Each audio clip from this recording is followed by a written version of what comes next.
Alors je suis né, j'ai grandi à Marie-Galante, en Guadeloupe, aux Antilles.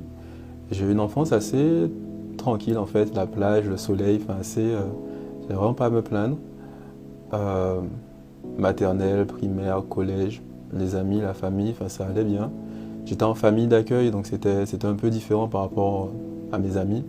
C'est une petite île où tout le monde connaissait tout le monde, donc c'était assez sécure.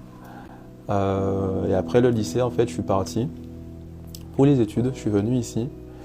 Et c'est là où le petit bazar a commencé. C'était des années où je ne savais pas qui j'étais, qu'est-ce que je voulais faire de ma vie. Je me cherchais beaucoup en essayant tout et n'importe quoi.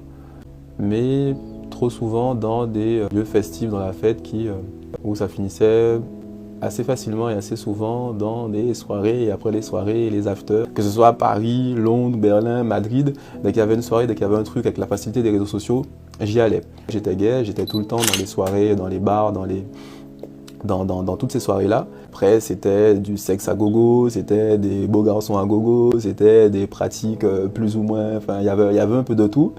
Mais ça pouvait aller très loin. J'ai fini par réagir en me disant tu vas peut-être un peu loin. C'était une boîte, même pas boîte, mais à Berlin, où sur plusieurs étages, en fait, il y a un étage par pratique sexuelle. Ça va du fist à la scatophilie. Le fist, tu mets ton poing dans les fesses d'un gars.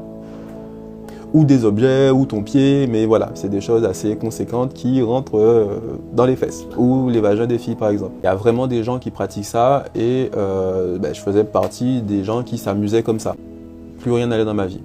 Ça se voyait pas, parce qu'on connaît le jeu des réseaux, c'est tout sourire, tout est beau, tout brille, donc tout le monde est content.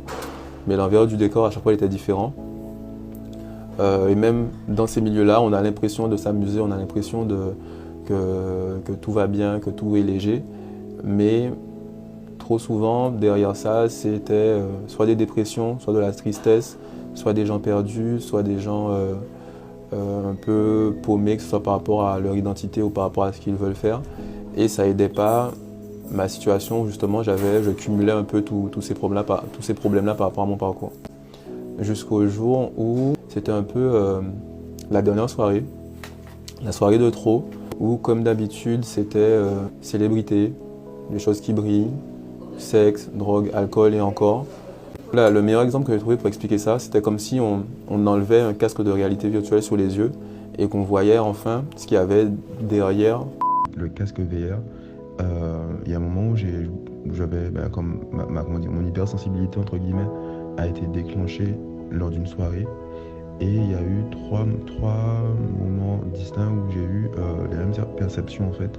Une première fois c'était clairement sous l'emprise de drogue, d'alcool, et les deux autres fois qui m'ont le plus inquiété, c'est deux autres fois où j'étais pas alcoolisé, j'étais pas drogué, j'étais même pas dans un environnement festif, mais j'avais les mêmes perceptions, c'est-à-dire que je voyais en fait les esprits des gens en eux et autour d'eux.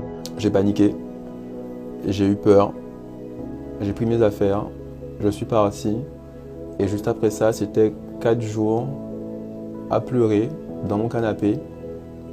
Mais il restait des exemples de prières en tête que j'ai récupérées ce soir-là parce que je ne savais plus quoi faire, quoi dire, vers qui me tourner.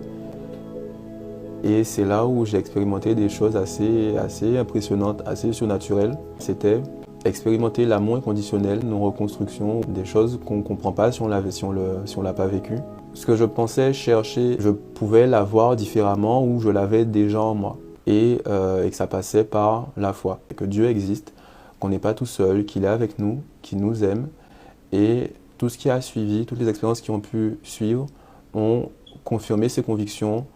Les rencontres, les témoignages, ils m'ont permis de me reconstruire. À la maison, c'était expérience surnaturelle, sur-expérience surnaturelle. Si mon témoignage vous a touché, si vous avez à cœur de rencontrer aussi Jésus dans votre vie, je vous invite à faire cette prière avec moi. Seigneur Jésus, on a vu ce que tu as fait dans sa vie.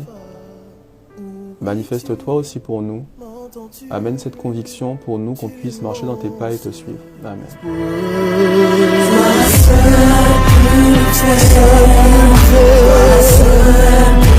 Toi seul,